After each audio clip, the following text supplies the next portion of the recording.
Well, delighted to be here. I don't know anything about this rich retirement, but never know, it might turn up. What we are doing, though, is we are trying to do a series of 3 lectures on this book, essentially, True and False Reform in the Church. And I'll be giving a kind of an introduction to it today. And it's an extremely interesting book, even though it was written a long time ago. So let me get going. My idea basically is that I'll try and talk for about 40 minutes and then give you a lot of time for comment and questions, because it's that type of topic in which a lot of people will have various matters to say. Okay, let me begin then. Oh yeah, I've done a handout for you, because since we're introducing a book, I thought I might assist you by having some of the pertinent quotations on the page, and I'll direct you to it as we get to them. So, True and False Reform in the Church is published in French, obviously, first in 1950. And there's a little incident in the book recounted by Yves Congar himself, and it is this. In 1952, the way he says it in the book, is a missionary visited the papal nuncio, who was Angelo Roncalli, later to become John XXIII. And Roncalli was reading this book. You've got to think of dates now all the time. This is 52. And the missionary talked to him a little bit, and Roncalli said, "A reform of the church, is such a thing possible?" That's what he said, and it's actually written in a copy of his book. Now, I suppose when I read that in Congar's telling of it, I was saying to myself, what a silly question.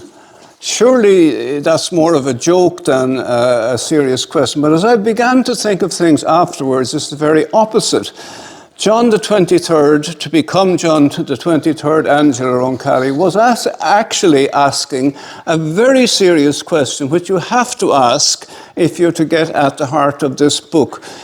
A reform of the church, is such a thing possible? It's a serious question. Is there not something unchangeable, permanent about the reality of the church? Isn't that surely something that we carry with us in our mind's eye or our heart whenever you think about the church? It's not like politics, for example. So the question, a reform of the church, is such a thing possible, I want to say, is first of all a serious question. Of course, do look now for a moment at the word reform, because reform doesn't mean can we make a few adaptations. It has something about being rather radical in the sort of changes that are going to come about.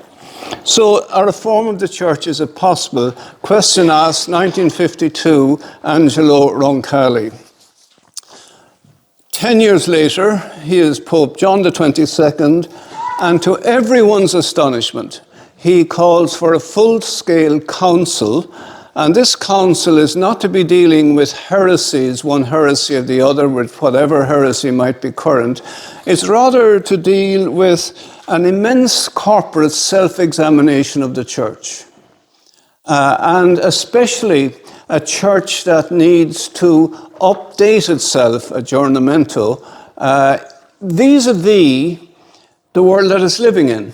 So Angelo Roncalli had gone from being Angelo Roncalli to be Pope John XXIII in 10 years, and he'd gone from someone who was asking the question, is a reform of the church possible, to someone who says we need to call a full-scale council to have corporate self-examination of the church, and that, of course, was Vatican II.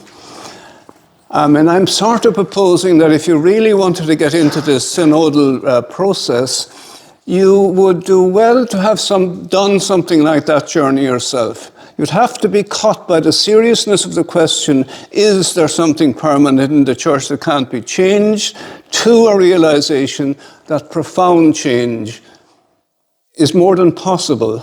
It's actually an imperative. But you have to do that journey, I'm suggesting, in order to get to the second positioning more profoundly. Okay. Eventually, when the Second Vatican Council takes place, a great Jesuit cardinal, Avery Dulles, says, you could say the council is Congar's council. It's that much influence on all that happens subsequently. First of all, a little word about Yves Congar, and then we'll get back to the book itself. Very, very little. He's born in 1908 in Sedan, which is northeastern France and a few miles from the Belgian border. Important little detail, because it's across the Belgian border that the German armies come twice in his lifetime. In his home life, his father's a bank manager. His mother is a very devout Catholic in a way that French Catholicism in that era could be. He tells us that she read the Imitation of Christ to the children regularly, and on Saturday would read them the gospel passage for the next Sunday. So she was a very devout, very articulate in that kind of a way Catholic. They had friends who were Jews and they had friends who were Protestants. Again, you have to remember, that's rather rare in that time. I didn't, like Michael, I didn't quite grow up at that era, but I do remember my father, for example, who had Protestant friends and going to their funerals and staying outside the church. You couldn't go inside the church. So there was a sort of sense that Protestants and Catholics should be kept apart. One of the things that happened, and yet they were friends, and there's a great influence on Congar. His mother, her piety, and their friendship with Jews and Protestants. Anyway, in 1914, the town is besieged by German troops, and the Catholic Church is burnt down. And his father is actually taken away to Lithuania in captivity for the duration of the First World War. The Protestant, Reformed Protestant, that is to say the Calvinist tradition Reformed Protestant, offered the Protestant church in Sedan to the Catholic community to worship in every Sunday. So that's the kind of formative influences that you have there in Congar. In some sort of a way, his formation was so much ahead of the thinking of the church at the time that it had a very great influence on him. He joined the Dominicans in 1925, and he publishes his first book, which is called, in English translation, Divided Christianity, Principles for a Catholic Ecumenism. That's 1920, what is it? It's just before, it's 1937. It wasn't well received in Rome. It drew fire in Rome. Ecumenism is not yet a good Catholic word. The relations between Protestants and Catholics, Protestants are heretics. And the notion of somehow trying to find a method of communication is very disapproved of. There's a review of the book in L'Osservatore Romano, and actually, according to a very great Dominican confrere, the Dominicans were in Rome were particularly hostile to it and to Congar. Just one more bit of the biography, and then I'll be back to the book. In 1940, overcome the German armies again, and this time Congar is captured and made a prisoner because he had to do military service and so on and so forth. And he spent 5 years, so you've 1937, the first book, you've 5 years in captivity, twice, by the way, in Coldus camp, very tough prisons. And then after the war, he comes back, and despite the fact that his book had received a very frosty reception in Rome, he returns to the topic. And in 1950, he publishes the first edition of this book, True and False Reform in the Church. And then in 1953, a book famously called Lay People in the Church. None of these books were well received. Not by the authorities in Rome, and particularly not by the Dominican authorities. And from 1953, he's suspended from all teaching. He's forbidden to stay in any Dominican house where their students are. And he's forbidden to publish. And he has an absolutely terrible time. He eventually goes to Cambridge for 6 months, and he says that was worse than Coleridge. But he became very friendly with the Anglicans there and very appreciative of their liturgy and their way of thinking. So he comes back to slightly better favor by 1960.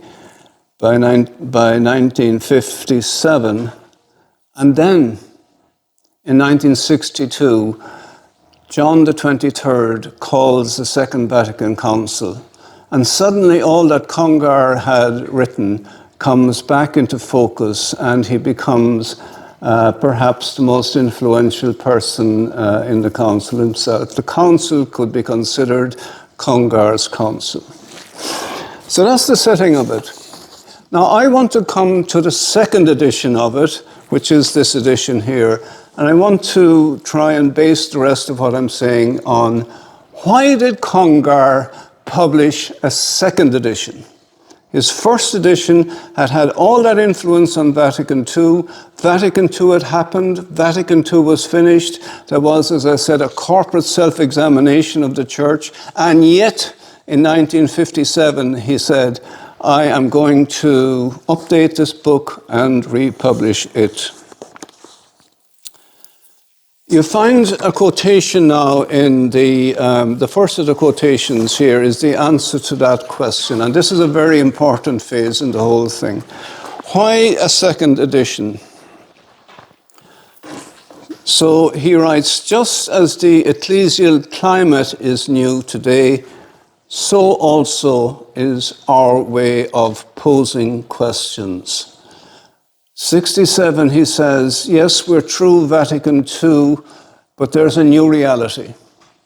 And there are new ways of posing questions. And there's a profoundly new need to be able to be open to those questions. And you could say in a slightly poetical way, he writes that in anticipation of the synodal journey that we are now being called to. Just read the rest of the quotation there. This is all from the same passage in the book. He says in 47 to 50, that's when he wrote the book and the first edition of the book, we functioned on the basis of and within the framework of a solid Catholic structure.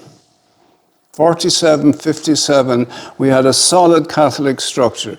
Today, he writes, we are intellectually and culturally torn out of a Catholic framework, even out of a religious framework, and thrown into a world which, by its vitality and innovation, imposes its problems upon us.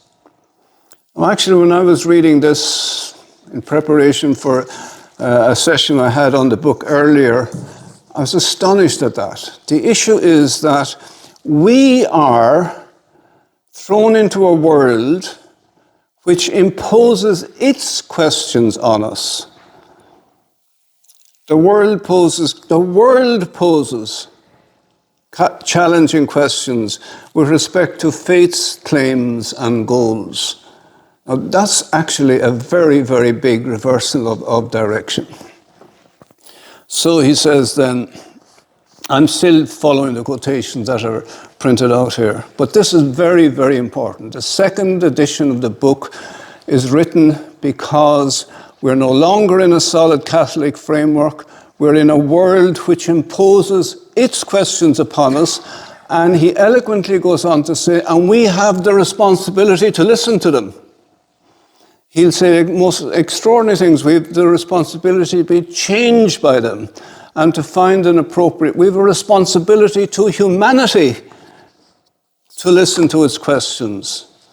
So it's a very different stance vis-a-vis where the questions are coming at you from where they were in the 47-50 period. Again, I'm back to the sheet just to keep you in touch with it. Under the regime of Christendom, he writes, which was a symbiosis of faith and temporal order under the guidance of the Church, all real social good and human progress harmonized perfectly with the Church, existing in and only in and through it. So if you go back and if you say, what kind of questions arise then? They arise from a church which is a church that has a symbiosis between faith and culture. The questions are going to arise in church that are the real questions. Not so today. The human questions that arise today are going to arise from outside the church.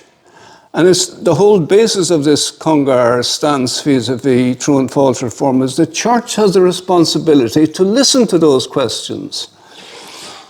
So continuing and finishing the quotation, in the modern secularized world, things are different. The secular world operates outside the influence of the church, sometimes even in opposition to it. But again, and the church has a responsibility to listen. I mean, you can pick out very simple examples, and there's no point in trying to push the example to the more difficult ones too quickly. But the obvious one is clearly climate change. The obvious one is clearly Laudate Si. That is a question which the developed world produces, which the church has to listen to it. There's one small little footnote, and this is perhaps giving into a temptation. He says there, today we're outside a Catholic framework and perhaps outside of a religious framework. Now, it seems to me that that's evident today in Ireland. But it so happens that I'm back 2 weeks from a revisit to India, where I lived earlier, and it's not true there. The particular city I was in is coming down with mosques and shrines to Shiva and so on and so forth. And remember, if you're thinking worldwide, you need to be careful not to think only of the part of the world that you're most familiar with, which is very well expressed there. In the modern secular world, things are different. We're perhaps even outside a religious framework. But it's a complication if you think of, that's actually not true everywhere. But his basic point is still right. The world now produces questions that the church has a responsibility to listen to. So that's the first section of the paper, of my presentation, I should say. The second section that I want to do with you is perhaps the most important one, and just takes a little bit of doing. It's basically how to learn the basic skill of approaching true and false reform in the church. There's a certain skill that you've got to learn. It's basic, and if you're following Congar, it's a theological skill. If you don't have this skill, according to Congar, you're floundering. And what is this basic skill that you've got to learn? I was thinking of it this morning as saying something like this. You've got to have a kind of a double vision of what the church is. And that's a simple but not too bad a way of saying it. You've got to have the ability to see the church from two angles and yet not separate them. Using Congar's language, it would be something like this. These are actually in the paper 2. So, you've got to be able to see, obviously, I say here, Congar distinguishes different meanings of church and then relates them together. So first of all, you have to see that we are the church. That's a very common, powerful phrase nowadays. The most, Congar, I'm quoting now again, the most common patristic and traditional Latin phrase for the church is congregatio fidelium, the community of the faithful. We are the church. That's the first thing you have to see. But the second thing you have to see, and see it together with the first, is it's from the church that we receive faith. So on the one hand, we are the church, and on the other hand, we receive who we are from the church. I'll try and do the best I can to make that as acutely clear as possible. So in one sense, the church is made up of its members. And that's the easiest thing to see, because that's very close to our experience. But in another sense, the church makes its members and is anterior to them. It makes its members and it's anterior to them. And it's that second way of seeing, when you add that to the first way of seeing, that gives you, in Congar's way of thinking, the basic skill that enables you to enter into the question of true and false reform. So the sense by which the church is a community made of its members is more accessible to us because it responds to our experience. But the other aspect, whereby the church is anterior to its members, takes more explaining. I'm going to take one way into explaining that. It's basically to use the Eucharistic prayer, the Eucharistic formula, and sort of pause over it so that you can see that the church comes to be by something which is anterior to the church, at the same time as the truth is that the church is the congregatio fidelium. There's a Eucharistic prayer which runs like this, the second Eucharistic prayer. Prayer. Lord, you are holy indeed, the fount of all holiness. Make holy, therefore, these gifts by sending down your Spirit upon them, so that they may become for us the body and blood of our Lord Jesus Christ. So the beginning of the reality of the church is the holiness of God, which is gifted to the church and in the church. And what it is gifted to and what it is in is the human drama that we are. So on the one hand, we are the church. On the other, the human drama of us, men and women and all sorts of other realities. But on the other hand, this human drama is a gift. Its origin is in God. God is holy, and therefore the communion of the faithful has a holiness as gift.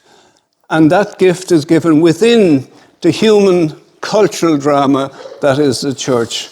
That's one way of trying to express this double vision that you need. So you must never forget that what the church is has its origins in God and in God's gift of holiness. And you must never forget that this gift is given into a human drama, which is cultural, and all these other complications and weaknesses and foibles that go with being human. And it's that double vision that you have to carry into the journey into true and false reform. On the one hand, you have to see that there is nothing but a human drama, and then you have to see that it's a cultural drama of its time. And on the other hand, you have to see that there is a gift of holiness being working out within that cultural drama. And he's going to say something at the end now. And this cultural drama, which let us say we today are working in a world which is secularized and which we have to listen to, and which we have to allow have an effect on the kind of drama that we become in the church. I mean, to take a very, very simple and obvious example, the day is absolutely gone in terms of the human drama the world is telling us, whereby women can play the same roles as they played a century ago. It's just gone, that world. And this is a progressive human good. So if you say that there is a gift from God forming the human drama, and if this human drama is listening to the whole of humanity, it has to be listening to the women's question. Now, I'm not proposing the solution, but what I am trying to do is proposing the extremely great urgency of listening to what the world is saying about women and what the church must listen to when it thinks about women. That's the kind of thing that I'm trying to get at. Exactly in the same way as you would say what the church has to say about climate change in order to play out its human drama in this particular context. Okay. Let's be sure that I have the quotation here. Yeah. A very typical Congar way of expressing this point, which you need to be careful, I call it a double vision, but the two must be kept together. A Congar way of saying it is the church is mystery and the church is congregatio fidelium. And you have to keep those two things in mind. The church is mystery because the gift is given that constitutes the church. The church doesn't make up that gift, but it does play with that gift. And another big Congar phrase would be, the church plays with that gift for the sake of all humankind, not for the sake of the church. It plays with that gift for the sake of all of humankind. And if humankind is saying, take an even more sort of easier example to cope. If the church is saying, for instance, that, no, if humankind is saying that the day for racism is over, you can't any longer say, or colonialism, then the church has the responsibility to express that, to express the gift that it is in the face of that challenge. And as you all know, there's a long history of the church coming to such an awareness and such more faithful expression of it. Again, you need to remember when he was writing this book in 1950, there was one liturgical language. We'll forget about the other rites, but throughout the Latin word, all liturgical activity took place in Latin. There was no such thing as vernacular liturgies. Again, as I said, I was in India there a couple of weeks ago, and one of the absolute marvels is every Indian language, and there are many of them, are now expressing, let us say, the Eucharist and the liturgy in their language. And they're all different. And it's very, very important. I remember one of those days I was at a liturgy and it occurred to me, do you know what? Even as we're praying this Eucharistic liturgy here, that terrible war in Ukraine is going on. And I was saying, at least the liturgy is now being expressed in all the languages of the world, which was not true 1950. And if you were around in 1950, there was a fierce fight before the actual intercultural, multicultural reality of humankind was registered back in terms of the liturgical gift of church.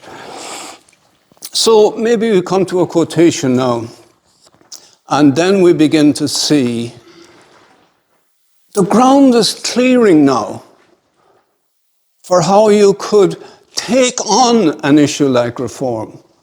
Because you've found in his view, his way of saying things, you've now got the basic skill of seeing the church in a double vision.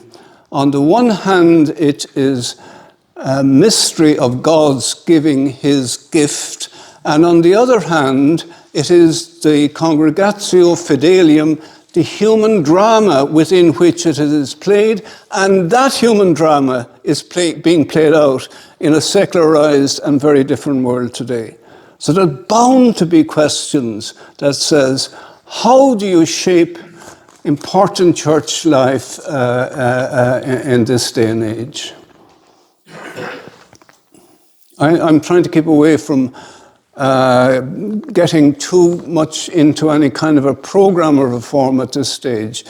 But for example,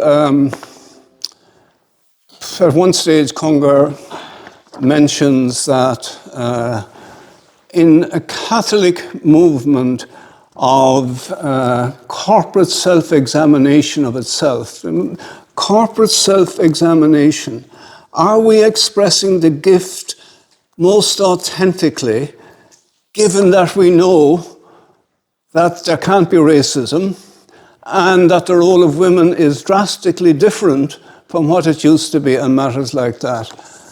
One of the things he says, when that question is raised in a Catholic context,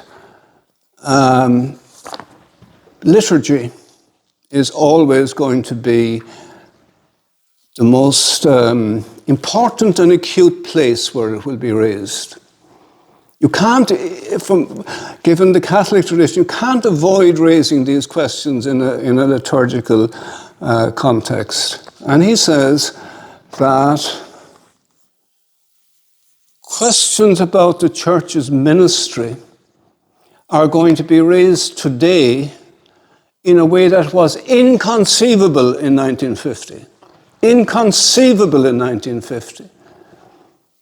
And that's, I suppose, the measure of the challenge before the synodal way. How seriously can it take its questions is an issue. I'll take one little quotation from the page, and I want to make one more point, and then I'll move off for your questions.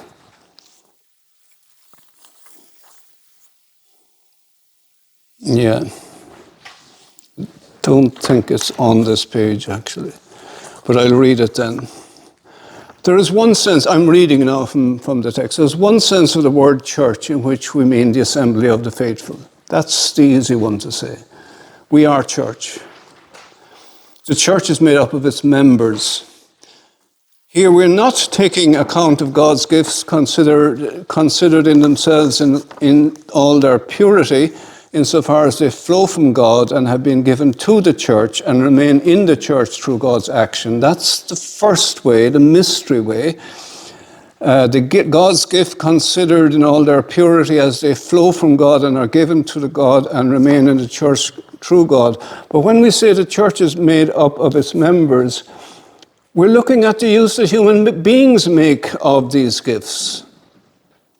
Humans in all their freedom, their weakness, their instability, and their essential fallibility.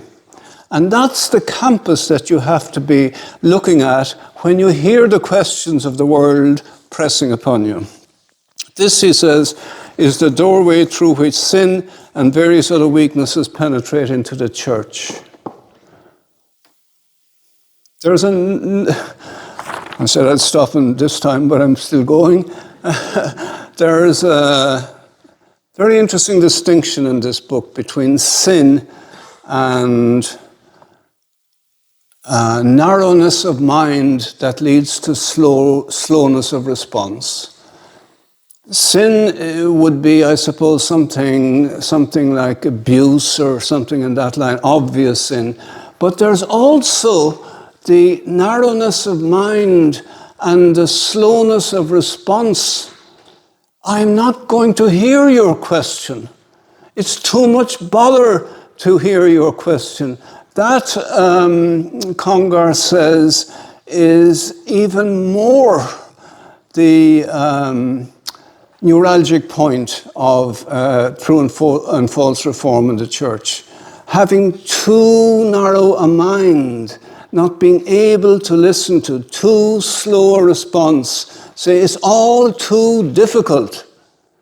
He will put that into, there's where the challenge of true and form exists.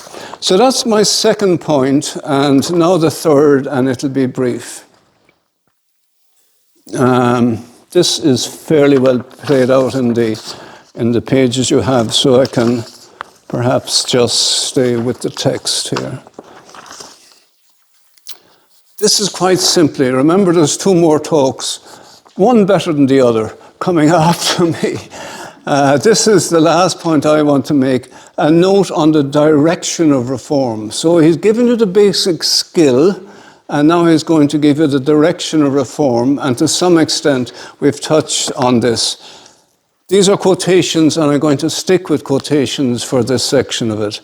Here he says, the church's program is to convey Christ's truth and grace to every human being, to the whole of humanity, and the gospel says to every creature.